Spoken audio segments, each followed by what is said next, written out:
Today, I invite you to a journey that may change your life. Imagine this.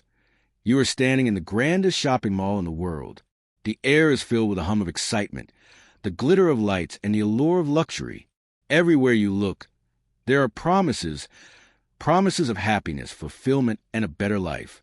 A sleek new smartphone, a designer outfit, a high-end car, each one whispers, "Buy me and you'll finally be happy." But here's the question. Does it work? Have you ever bought something you thought would make you happy, only to find that the joy faded faster than the packaging it came in? That's the illusion of materialism. It promises everything but delivers nothing lasting. C.S. Lewis, one of the greatest thinkers and writers of the 20th century, understood this danger deeply. In his works The Great Divorce and the Screwtape Letters, he warns us about the spiritual traps of materialism. He saw how the pursuit of wealth and possessions could become a prison, locking us away from true joy, purpose, and connection. Today, I want to take you on a journey through Lewis's wisdom. We'll explore the hollow promises of materialism, the distractions it creates, and how we can break free to find real contentment and purpose. By the end of this speech, I hope you'll feel inspired, empowered, and ready to live a life that truly matters. So let's begin. 1. The hollow promises of materialism. Let's start with a story. In the Screwtape Letters, Lewis introduces us to Screwtape, a senior demon, and his nephew Wormwood, a junior tempter. Their job? To keep humans away from God. One of Screwtape's key strategies is to keep humans obsessed with material things. He writes, "Prosperity knits a man to the world. He feels that he is finding his place in it, while really it is finding its place in him." Think about that for a moment. Materialism doesn't just distract us, it anchors us to the world.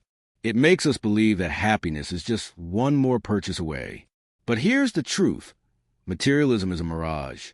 It promises fulfillment, but leaves us empty. The cycle of accumulation and dissatisfaction. Have you ever noticed how the excitement of a new purchase fades so quickly? You buy the latest smartphone, and for a few weeks, it feels amazing. But then the novelty wears off, and you're left wanting the next big thing. This is a cycle of materialism. Accumulation followed by dissatisfaction. It's like drinking salt water to quench your thirst. The more you consume, the thirstier you become. Lewis understood this deeply. In Mere Christianity, he writes, "If I find in myself a desire which no experience in this world can satisfy, the most probable explanation is that I was made for another world."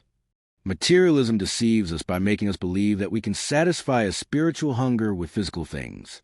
But the truth is, no amount of wealth or possessions can fill the void in our souls. A lesson from the Great Divorce. In The Great Divorce, Lewis paints a vivid picture of souls who must choose between heaven and hell. Many of the souls in hell refuse to leave because they are too attached to their earthly desires. One character clings to her expensive jewelry, believing that without it, she would lose her identity. Another refuses to enter heaven because he cannot let go of his pride in worldly achievements. These characters show us the heart of materialism, the belief that what we own defines who we are. But Lewis reminds us that material possessions are temporary. They do not travel with us into eternity. Instead, the things we cling to so tightly often prevent us from experiencing true joy and freedom.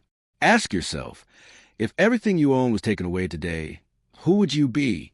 Would your identity collapse? Or would you still stand firm in your faith and purpose? 2. The Screwtape strategy, keeping us distracted. Let's go back to the Screwtape Letters. Screwtape reveals another key tactic of the enemy, distraction. He advises Wormwood to keep humans focused on money, careers, and luxury, because when they do, they have little time for self-reflection, prayer, or God. And isn't that true in today's world? We wake up and check our phones, scrolling through endless advertisements. We work long hours to afford things we don't need. We spend our evenings watching influencers showcase their perfect lives. When do we stop to ask ourselves, is this really what life is about? The enemy does not need to make us evil. He only needs to make us distracted, because a distracted heart is one that cannot hear God. The cost of distraction doesn't just steal our time, it steals our purpose. When we're constantly chasing the next big thing, we lose sight of what truly matters. We forget to nurture our relationships, to to grow in our faith, and to make a difference in the world. Lewis writes, "The safest road to hell is a gradual one, the gentle slope, soft underfoot, without sudden turnings, without milestones, without signposts." Materialism is that gentle slope. It lulls us into complacency, making us believe that we're on the right path when, in reality, we're drifting further away from what truly matters. 3. Breaking free, finding real contentment. So, how do we break free from materialism? How do we find true joy beyond wealth and possessions? First one, gratitude over greed. Lewis said, "We ought to give thanks for all fortune, if it is good, because it is good, if bad, because it works in us patience, humility, and the contempt of this world, and the hope of our eternal country." Gratitude shifts our focus from what we lack to what we already have. It reminds us that happiness does not come from accumulation, but from appreciation. Take a moment to think about the blessings in your life, your health, your loved ones, the beauty of nature. These are the things that truly matter. Second one, simplicity over excess. Lewis himself lived a simple life. Despite his literary fame, he did not seek luxury. Instead, he valued relationships, intellectual growth, and faith. Choosing simplicity means resisting the urge to buy more than we need. It means recognizing that a full life is not measured by the number of things we own, but by the love we share and the impact we make. Third one, investing in eternal treasures. Instead of spending all our time and energy accumulating wealth, what if we invested in things that last? Relationships, wisdom, faith, love. Lewis reminds us that in the end, the only things that matter are those that cannot be bought. The kindness we show, the time we give others, the moments of deep connection. These are the real treasures of life. Conclusion, choosing a life of meaning. Today, the world tells you that success is measured by wealth, status, and possessions. But C.S. Lewis tells you something different. He tells you that real success is found in faith, love, and purpose.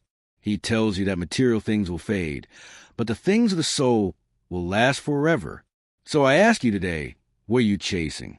Are you living for things that will disappear? Or are you investing in a life that truly matters? Let us not be fooled by the glitter of materialism. Instead, let us choose contentment over consumerism, faith over fortune, and purpose over possessions. Because in the end, it is not what we own that defines us, but who we are